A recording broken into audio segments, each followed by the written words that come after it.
here to talk about Jim Dunlop and MXR pedals. If you haven't been over to the Jim Dunlop site in a while, I suggest you go right now, because everything you could possibly need for the gigging guitar player is there, from picks to cables to pedals. Their iconic line of MXR pedals, the Jim Dunlop Crybaby, the Tortex picks, need I go on. There's even a signature pick for most, if not all, of your favorite guitar players right there. Straps, strings, everything you could possibly want. I've personally used Jim Dunlop and MXR products for as long as I can remember. They've also been a partner here at the podcast since the beginning, and I'm honored that they have been with us, and I love the folks over there. I think you will too. So check out what they're doing at jimdunlop.com.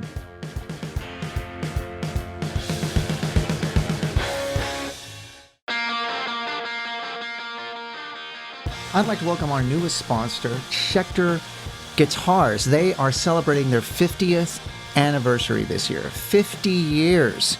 They have sent me the 50th anniversary of the C1. Man, this thing is just beautiful. It plays great. It was set up perfectly once I got it out of the case. There's something for everyone over there at Schecter. Find out more of what they're doing at schecterguitars.com.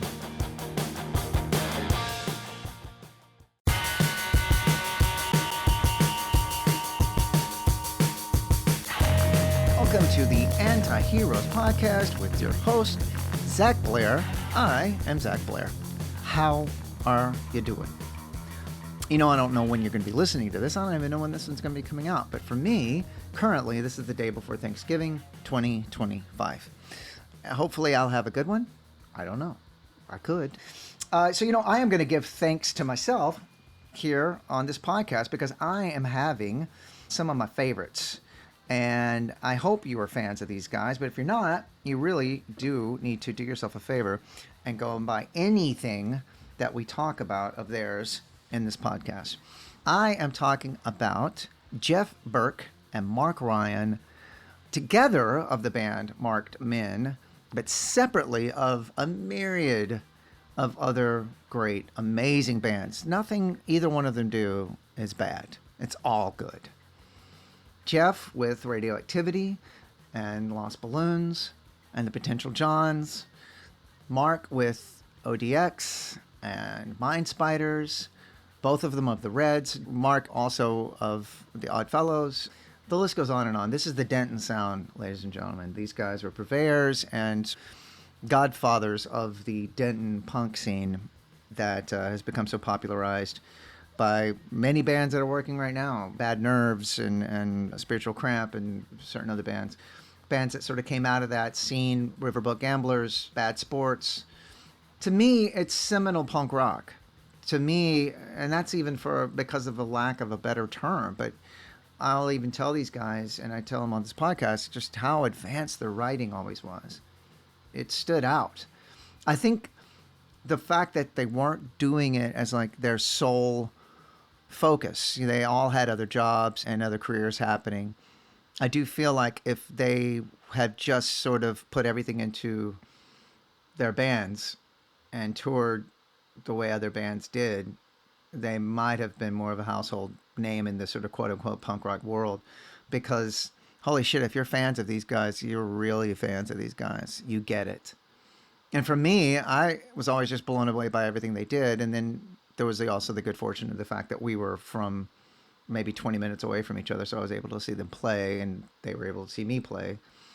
But, man, just mind-blowing. Just mind-blowing. I'm such a huge fan of these guys. They had a studio for a long time. They recorded my band, The Draculas, with one of my best friends, Mike Wiebe, who's in a band with them called High Tension Wires. That's another band I totally forgot to mention, and another mind-blowing, amazing band. All of this stuff is released on the amazing Dirt Nap Records. We get into all this, but I've been wanting to have these guys on pretty much since I started this podcast. I hope you're fans of theirs.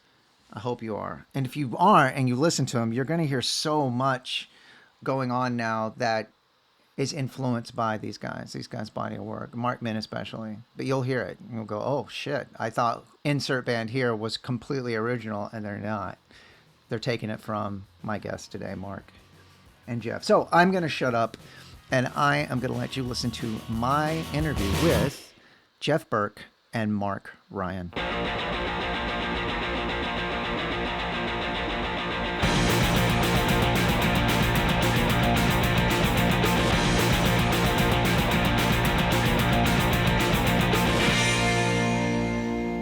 Hey, Mark and Jeff. Hello. Hello. Hey, guys. So I'm sure, like I say all the time, I've done a big intro, but I'm really excited to have you guys on because I feel like I've known you forever. Even when we didn't know each other, we grew up in the same area. So bands that you've been involved with, and then definitely Mark Men, we all were just kind of in the same circles for so long. But I want to point out that I feel like with what you both did with Mark Men, wasn't just like a good band for like the North Texas area. I feel like you guys were sort of torchbearers, and the fact that you weren't much more popularized and more of a household name was sort of a travesty to me and like my friends, because I don't know if whoever's listening to this have heard the Mark Men, but if they haven't heard the Mark Men, stop this and go listen to anything that you guys ever did. But this isn't so much of a question as I've told you guys before, but I'm such a huge fan. And of all of your offshoot bands, which there's so many and they're all great. But what you guys have done together, I really feel like it was Ramones worthy punk rock importance, I guess. Yeah, seminal, I guess is the word I'm looking for. My favorite thing is just when I hear that other bands have been influenced by the Marked Men. I think that's the coolest thing in the world. So that's just a very cool thing as a musician to feel like you have somebody out there who liked it enough where it seeped into them and they feel like they kind of took ownership over it somewhat and kind of influenced how they think about music and stuff. I mean, that's just super cool. I mean, I don't know how else to describe that, but that's probably like the most you can ask, in my opinion. Yeah. And we were really bad at promoting ourselves. I mean, we did tour and do stuff like that, but just kind of we've always had kind of one foot in regular life outside of the music, Sure. industry and stuff that has kind of kept us from doing it full time or anything. And opportunities that we had to do that kind of just didn't work. So it's always just been that way for us. I think So. that's what aided to the mystique of it, though. People would hear your band. The writing was on such an elevated level than whatever else was going on. And I hate to even pigeonhole what you guys did as punk rock, but for lack of a better term, the umbrella was punk rock, I guess. But the writing was so elevated and so good that you would listen to it and just be like, why aren't these guys way more known? And why aren't these songs ubiquitous? Why am I the only one here? In your opinion, like at the time, like why am I just hearing this, and why isn't everybody heard this? And I think that I aided to that mystique was the fact that it wasn't sort of always a full time thing for you guys. You would dip in and you would dip out. I think we always felt like successful, like that more people listened to us than we imagined would. So I don't know. I don't think, yeah, maybe we weren't aiming for more, Sure. possibly. I don't know. But yeah, I think I always felt, personally, I always felt surprised that so many people continued and do continue to come to Yeah. our shows. Yeah, the fact that we continue to get to still do this is pretty It's crazy. amazing. Yeah. It's amazing. At And this point. it's Yeah. funny. I get like side pride because I know you guys and we're from the same area and everything. I was in England and I met the Bad Nerves guys, and the singer told me that they were starting their band and he didn't really know what they wanted to sound like or what he was just writing songs, and he wasn't a huge punk rock fan. He was into the Clash and he was into stuff like that, if I'm getting this correctly. And then he said somebody played him a Mark Men record and he just pivoted and he was like, this is what we're going to do. And it's come from his Oh, mouth. wow. He was like, we're going to do this. And in my opinion, I'll say it, I think they very much do sound like you guys, and they're doing great, you know. Yeah, I think they do to some degree. I can hear the influence a little bit, but they definitely have, their Sure. own thing, what they've done with it and stuff. But yeah, again, that's Yeah. awesome. Yeah. Yeah. It's The only thing amazing. when I first heard you guys, I couldn't believe you were from where we were from, or not very far away. And Yeah, I saw you at Mad Hatter's when I was like 18 that's fucking. I forgot about Mad Hatters. in Fort Worth. Yeah, Holy it was awesome shit. with Baboon. With Yeah, Baboon. Yeah. yeah, Mad Hatters. Holy fuck. yeah. That was one of my first punk shows that I went to No around that time. shit. Wait, how much older am I? Yeah, How old are you, Mark? I'm 51. Okay, I'm a year older than you. Yeah, So fucking shit.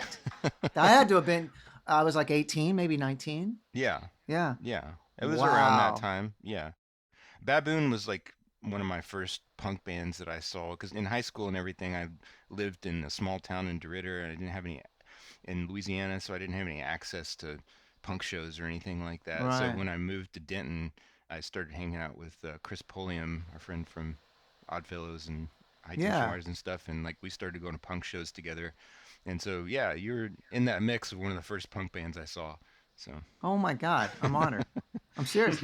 For those uninitiated or just now listening, I've talked ad nauseum about the sort of North Texas scene, but there wasn't much of us. And with Hackfish, we were more Dallas based than Denton based, yeah, even though I wish we had have been more Denton based because I sort of ended up gravitating it toward more seemed of like that there was a situation. bigger or that was a bigger deal back then. Dallas It bands and was. Denton bands and stuff like that. So Yeah, yeah, we rarely played Dallas right. for a good number of years. Yeah, that's true. I remember hearing about you guys as I'm like Oddfellows and the Reds and the bands that sort of the pre Mark Men bands. And then by the time Mark Men was happening, you weren't playing Dallas much with Mark Men. I do remember that. Yeah, very rarely. Yeah, It's just back then, for whatever reason, the scene was just different, and it there was. wasn't as Yeah. much going on that was for us. So Well, in Hackfish, we wanted to get the fuck out. We realized quickly that we were like we didn't want to be on those bands that were just like big in Dallas or big. We wanted to tour. That was our whole thing, was to just go and to get out of this town, and like it was cool to play there, but like to go ahead and get going. Wow. Okay. Well, that means a whole lot. But Denton was a music school. It was a predominantly a music school, North Texas University, and the scene around it was all these great bands. There was such a rich sort of music scene going on, with different styles and different genres. And the Gamblers came out of the Denton scene. You guys came out of the Denton scene. The Baboon, the Brutal Juice. There was always such cool stuff happening up there. How formidable was that scene to you guys? Well, I mean that's where I got most of my playing live experience because before the Marksmen and even before the Reds, we just played Denton like all of the time, just Yeah. house shows, all of the different houses, and probably like once a week I was, if not playing, I was at a show with the bands that we would play with on a different night. So yeah, Right.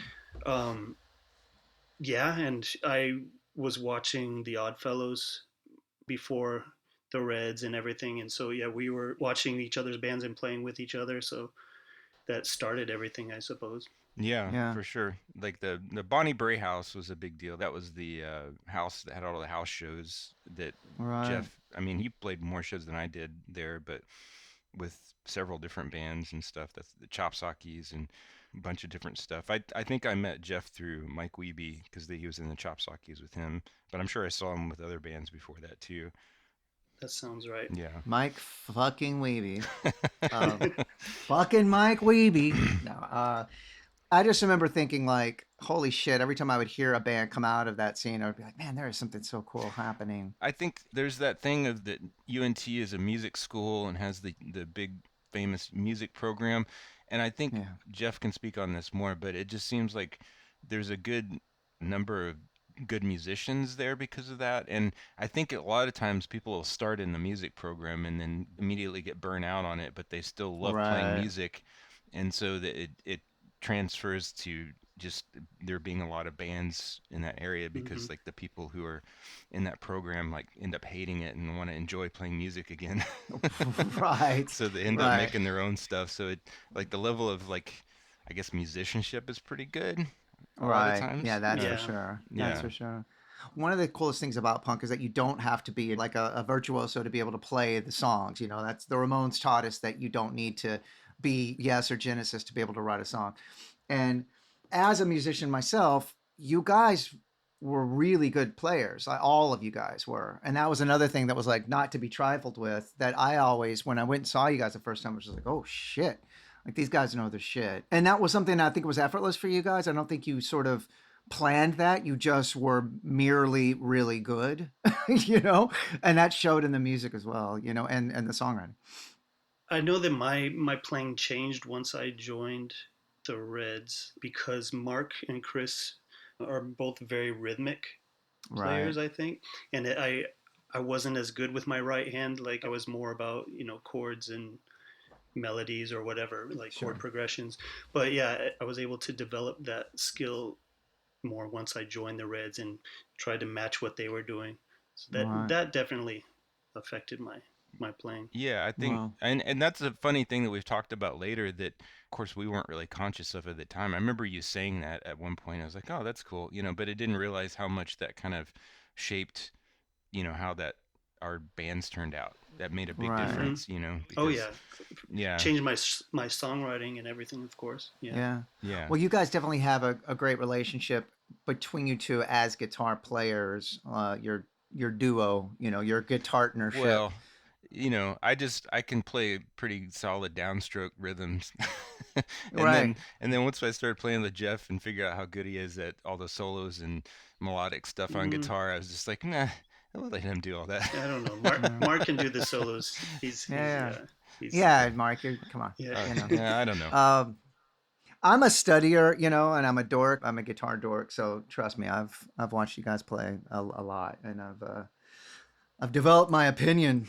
Um, But what? Back to the scene thing. It's like it is funny. Damian Abrams from Fucked Up, for instance, like he's fascinated with the Denton scene that you guys sort of from your era on. Not before your eras. I know you've heard about this, but there's bins in record stores in Japan that says the Denton sound or the Denton scene, and I just it has such legs, and what you guys have done has had such legs. But I also feel like you're both so prolific, even though this isn't something that you did, like you just said, for a living and exclusively. You've been so prolific with not just with Mark Min, but with your other bands as well. And all of it is so good, and there's such quality to everything that you sort of put your names on that I think it lends merit to all of that as well. And to talk about that a bit, you both have high tension wires with, again, fucking Mike Wiebe. Um, there is the Odd Fellows, which Mark, you are getting back to, which was your band before Mark Min, Yeah. and that is about to release a new record on Darknap Records. Jeff, you had Radioactivity after Hmm. Mark Min. You also had Lost Balloons. Yeah. Mark, you also did Mind Spiders. Yeah. And is it Odd X or ODX? ODX is fine, or Odyx. It's ODX. fine. It's ODX, but I it's ODX, it's okay. it's a constant sort of frustration for me. The way that we presented the name made it confusing for Right. people. So, but yeah, I love it. ODX is fine. Whatever it is. Whatever it is, it's great. Am I missing any? I got to be missing some, right? Well, there's the Reds before the Marked Men The that Jeff and Reds. I The Reds, ran, right. and Yes. then Jeff had several other bands he can list before the. Yeah, but those are the main ones. You played drums with I think Role Models, right? I And played drums with different bands. Yeah, Chop Sakis, and I played in That's E-Class right. for a little bit. E-Class, No, and then you had the Potential Johns. Potential Potential Johns, Johns. That's Yeah. right. Which is a which great was with name. Patrick at first, but Yeah. from the Gamblers. But yeah, Pat Lillard. Yeah. yeah. He's the one who Okay. named it, right? That was yeah. Of course, It that's was his. our project at first, but Shouts outs to Pat Lillard. Hopefully he'll listen to this. I love Pat Lillard, man. I love me some Pat Lillard. There's no one quite like him. One thing I want to take credit for is that, like, whenever Jeff started playing with the Reds, part of the thing with our guitar playing has a lot to do with the Danelectro guitars. mm, And because, like, whenever the Reds started, I bought one of those guitars basically because it was really cheap and they looked cool, but it Yeah. turned out that it actually was perfect for us because it's so rhythmic and so percussive, and it doesn't have any hmm kind of sustain or anything. It's just very Right. like, so at that point, like, I guess Jeff, you realized that worked, and so you went and got that guitar. we both went together to pick my Danelectro, Yeah, right? If yeah. I remember right, tried all of them, and then the one that I have now was the best one. Yeah, it's And the Yeah. same, it the was, one that's like barely holding together that you still yeah. use constantly. but it But had I think the sound and feel. So. yeah. it has something to do with those Lipstick 2 pickups that a company called Chandler made like replacements for those things after a while. But also that bridge is just what they call that popsicle stick bridge. It's just a piece of wood. There's a piece of metal with a piece of wood that goes over it. Or is yours intonatable, Jeff? I can't remember.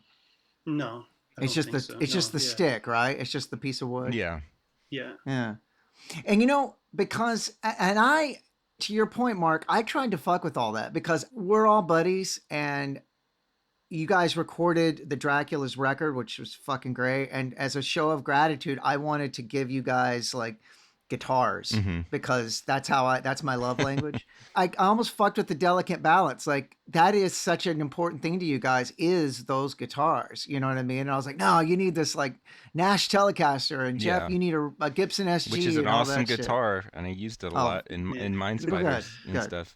good. Yeah, it's just something like we've used different guitars for recording different parts and things like that if Yeah. it needs different kind of things with different guitars. But like I had this beautiful Rickenbacker that I had gotten, I remember that. wanting to Yeah. have that kind of like chimey sort of thing sound or whatever. And I was recording some Mind Spiders stuff, and I was trying to get this sound where I had like a really nice kind of high, just a bar chord on a real nice and clean kind of thing. And like I kept trying to get that with that Rickenbacker, and then I just pulled out my Danelectro and I just plugged it in, and it was just perfect. So it just Perfect. feels like, the thing that's supposed to work a certain way, but for whatever reason for me, it just like it always works. It always does the Right. thing that I want it to do. And, sometimes it doesn't, but almost always it's like this is the thing that's going to make the thing that I want. So, Right. and I don't know I why love that that. is. So, And it's a very percussive guitar, as we said, but it's also like if you crank the amp and the tubes and everything, it gets a nice feedback as well, a very pleasant Right. one from Right. my experience. So the thing that I've found that for some reason that is sort of weird with the new ones that we're getting technical or whatever, but with the Go. height of the pickup, a lot Right. of times the new ones they'll be hotter than my guitar. Oh, And okay. they'll be closer to the strings. And so on different ones that I've played, I've adjusted that where it's further away from the strings, so it's a little bit Sure. less of a signal. And for some reason, that gets the sound that I like, and I don't know why that Right. is. And I think it's like you're saying, like because it's not super full, and it's like you kind of have to crank things to get that sound out of it or whatever. Mm-hmm. It doesn't like sustain very much or anything like that. But when you hit those strings, it cuts really well. Or So you just play harder, if you want it to, if you right. want to get a certain thing out of it, you just play a little bit harder. I love that about cheaper, quote unquote, cheaper guitars. And that was what was made like the early punk rock guys so great because, Johnny Ramone doing the Mosrite 2 instead of the Mosrite, the Ventures 2 instead of the Yeah. Ventures model. Greg Ginn with the Dan Armstrong, because at the time, those guitars, no one wanted them because they were ugly and they were just sitting in pawn shops. And they just made it work. And then they got so used to it that it became the signature of their thing, their staple of their thing. I love that. Yeah, it's a matter of convenience a lot of times. It's just like Sure. this is the thing that was worked, that's cheap, that I can get, that's Yeah. and then we just make it work for some reason. I've Mark, if I'm tried not some. go ahead. Oh, just real quick, I was gonna say I've tried some different guitars live with mostly with radioactivity, and some people would complain like, "Yeah, it didn't cut through right. You should, Oh, you should go really? back to the Danelectro." Go to your Danelectro. You're like, fuck. Well, Mark, I noticed you're blue and you have like the offset one. I don't know what the model number is, It's like the but Hornet or something. No, I can't remember right yeah. now. Yeah. Am I wrong in thinking that the whole top sort of like where armrest sort of situation is just broken off of yours and you just put tape on it? Yeah, that happened last October. We were in Europe, and Ryanair, my namesake, Oh yeah. they destroyed part of my guitar. I don't know, something happened with the case and it fell open, but I was lucky that it was just that part of the guitar because it didn't affect any of the playability of it. So I just had to put tape on it to keep it going, so I didn't rip up my arm when I'm playing on it because it's That's just on great. the armrest, and then it just kind of stayed that way. Yeah. Good. And it looks Good. cool. It does look cool. So- It does look cool. Let's talk about for a second, since we're talking about nerdy shit, the amp. you guys introduced me to the amp. It's a really odd Fender Twin that's just called the Twin. And or no, is it the Twin? Yeah, it's the Twin, right? Twin amp. Um, the Twin I'm amp, looking right? at it And right now. I got one, and mine sounds great, but it'll blow within 30 minutes every time. And I've taken it in so many fucking times to have it looked at. And I just got a bad one. I bought it while I was sitting there with you guys. It was one on like Reverb that even came with a road case and everything. Because I loved you guys' guitar sounds that you've always got in your records. And when we finally recorded together, you were like, it's this amp. And sure enough, it's awesome. Is you guys as consistent, or have you had to have work done on that one? It's a little temperamental. I think so. Yeah. Mike bought that amplifier, drummer, and That's yeah, the one I used. Yeah.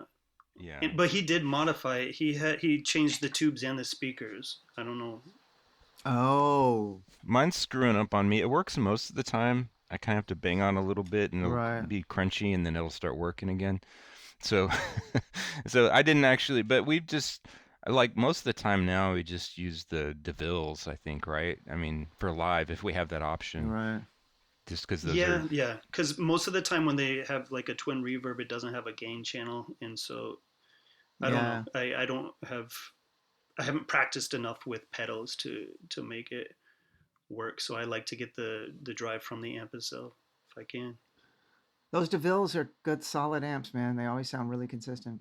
Backing up just a bit, so I'll ask both of you: who are your early guys? Like, who are your guitar influences? We'll start. Well, Mark. Who was like your guys? I wa- I was a super guitar nerd type whenever I was in junior high. Like, I started playing when I was like 11 or 12, and I liked all the guitar nerds, the Eddie Van Halen and Jimi Hendrix and Steve Vai and Joe Satriani and all the guitar Yeah. magazine guys. Again, that's kind of what I had access to at the time. So I had that.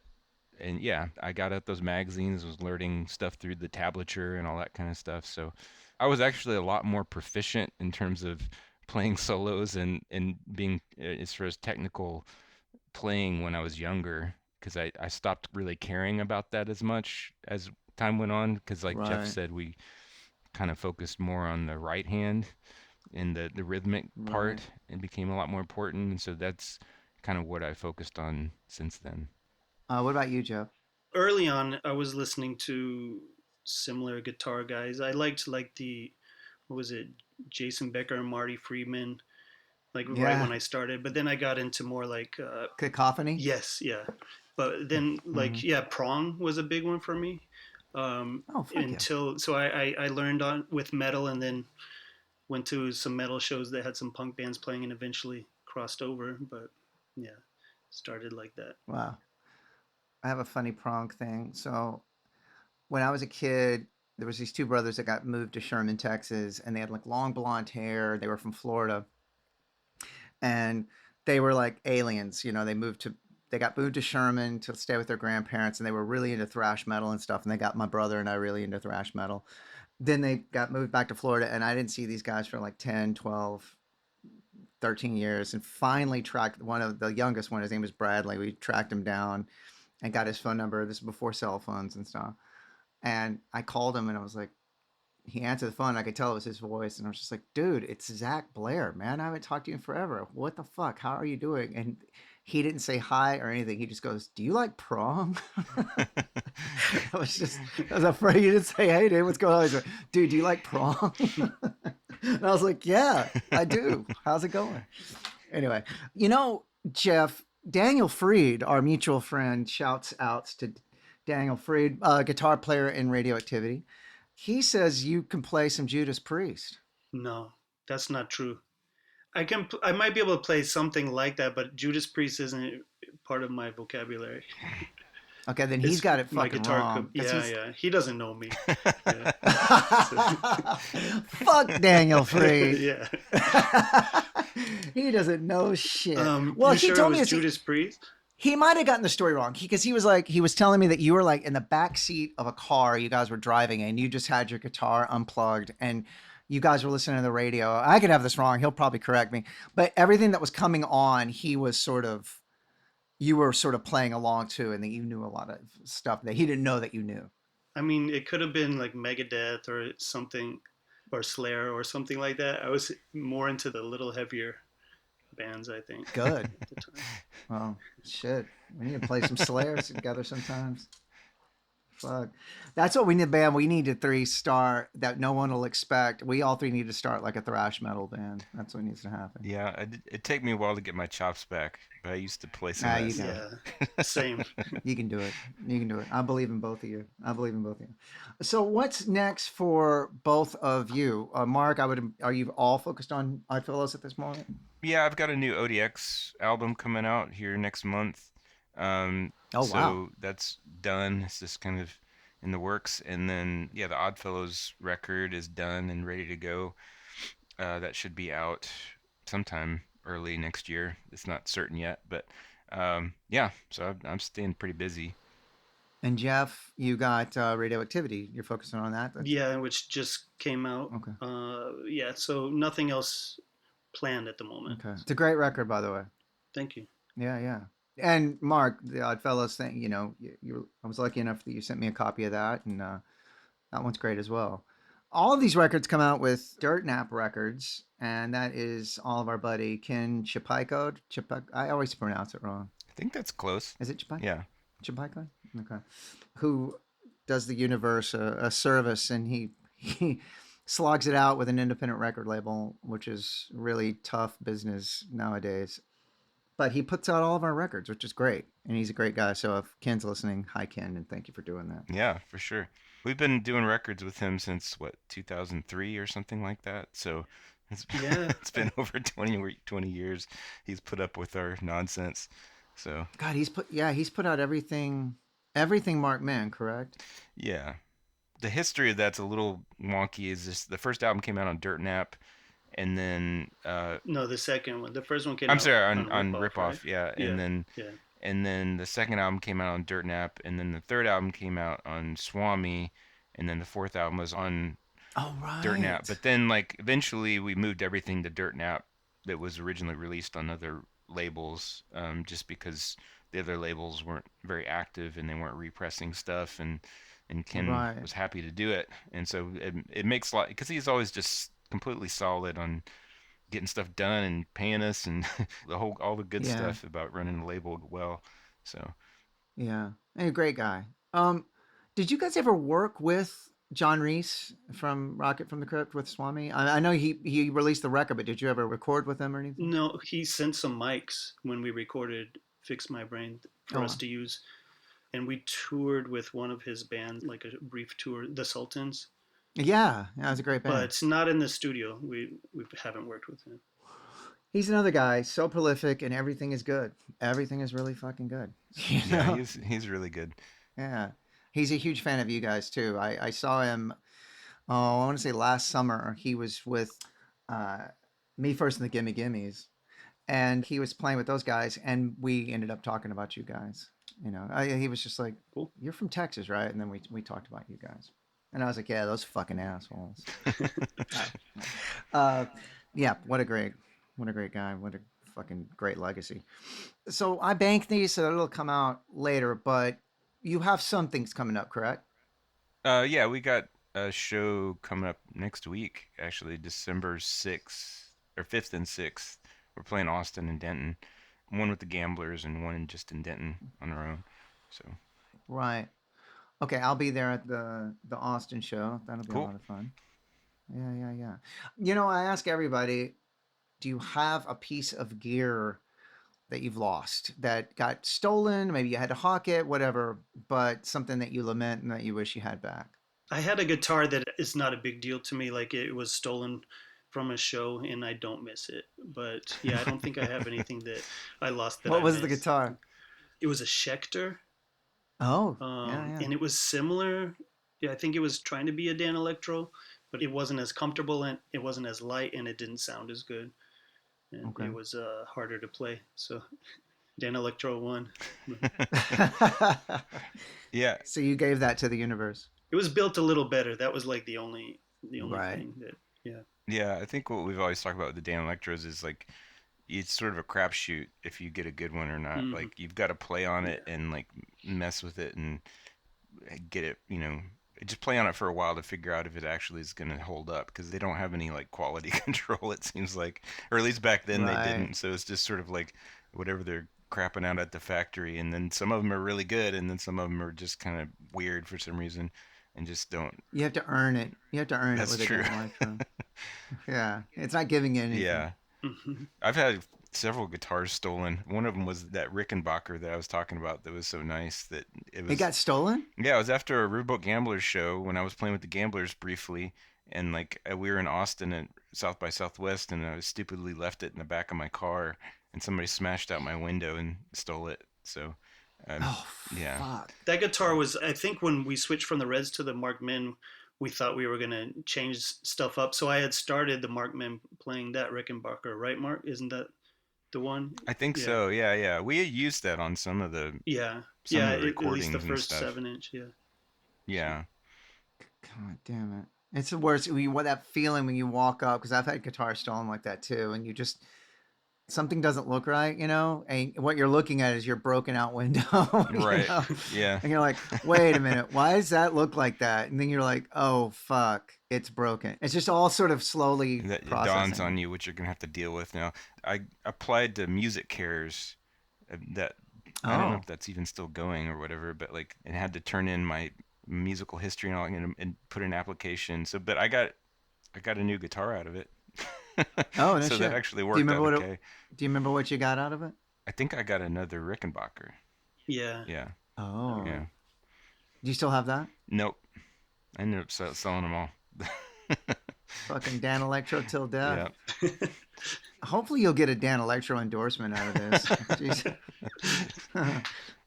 That'd be fucking great.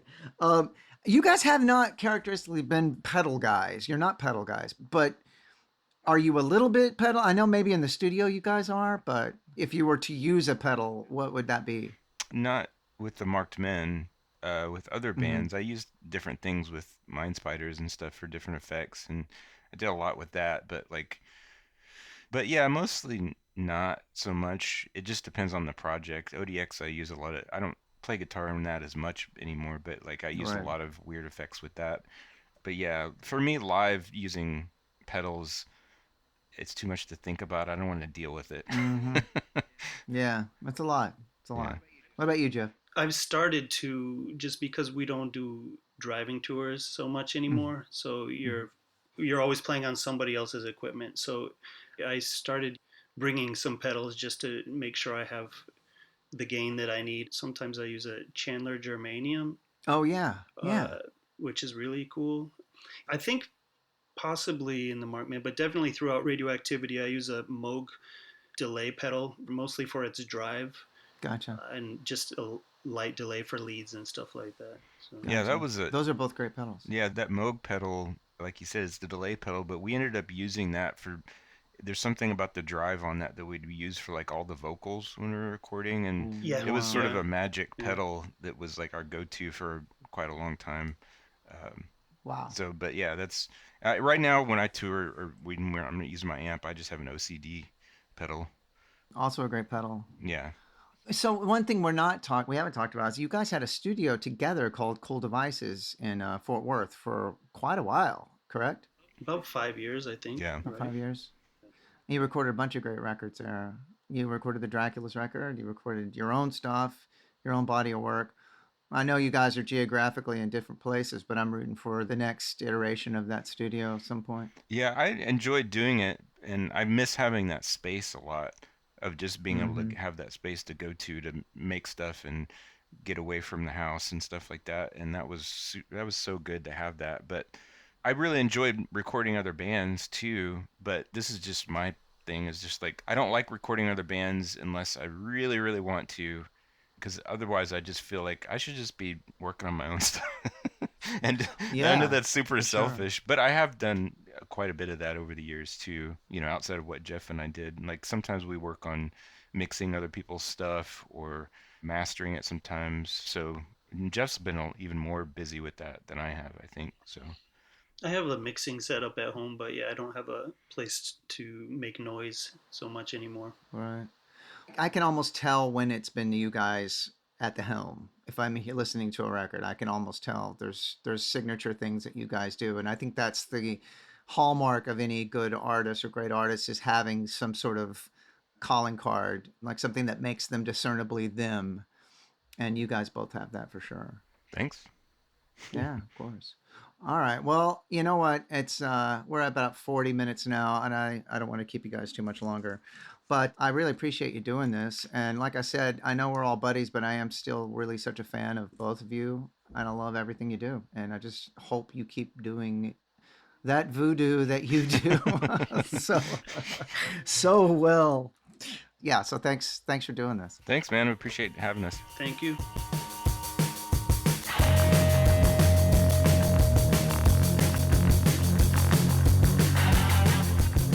I hope you enjoyed that. You know, I love those guys, and they're close personal friends, and it was really great. We talk anyway, but it was really great to sort of catch up with the both of them together. I don't get to see him very often. Mark still lives in North Texas, and Jeff lives in Connecticut. But man, when I do get to see him, it's always just such a pleasure. And I listen to their output constantly. It is some of my immediate go-to music, whether it's Radioactivity, whether it's Mind Spiders, Mark Men. Again, do yourself a favor. Listen to their music. Listen to their work. You will not be sorry. Okay, here at the end, I'm going to thank the folks over at MXR and Jim Dunlop. Find out what they're doing at jimdunlop.com. Those great folks doing great things. It's the holiday season. I don't know when this is coming out, but if it's coming out before the holidays, definitely check their stuff out for the holidays, for those gifts and stocking stuffers. And if not, just check it out anyway. Thank the folks at DistroKid for being a sponsor and being on board. They're helping us, the artists, put our records on the streaming sites and cutting out the middleman. Here at the end, as always, I'm going to leave you with an example of Mark and Jeff's playing their guitartnership trademark. I love getting into guitar duos. I'm a part of a guitar duo, and I really love the fact that I'm a part of a guitar duo. I love my partner in Rise Against, Mr. Tim McElrath, because we weave and we dance. We do the dance, man. Mark and Jeff do as well, and I've always been a fan of what they do. They both have such great right hands, as we talked about. This is going to be a song called All in Your Head from their Ghosts record, which I believe is the last Mark Men record, which is just a travesty. Just a travesty. Get with it, guys. You need to make more records. Anyway, this song is called All in Your Head. Listen how fast this is. Jesus Christ. The drummer, Mike Thornberry, deserves a medal for this one. Man, the right hand hi-hat work on this one is mind-blowing. But I was going to pick this song anyway, and I forgot, and I asked them at the end, oh, wait, and they chose this song, so it was serendipitous. As always, protect and defend queer folks, trans folks, people that are immigrating to other countries for better ways of life, and free Palestine. Thanks for listening to this one. This one was very, very important to me, very special. Hope you enjoyed it. I'll talk to you soon.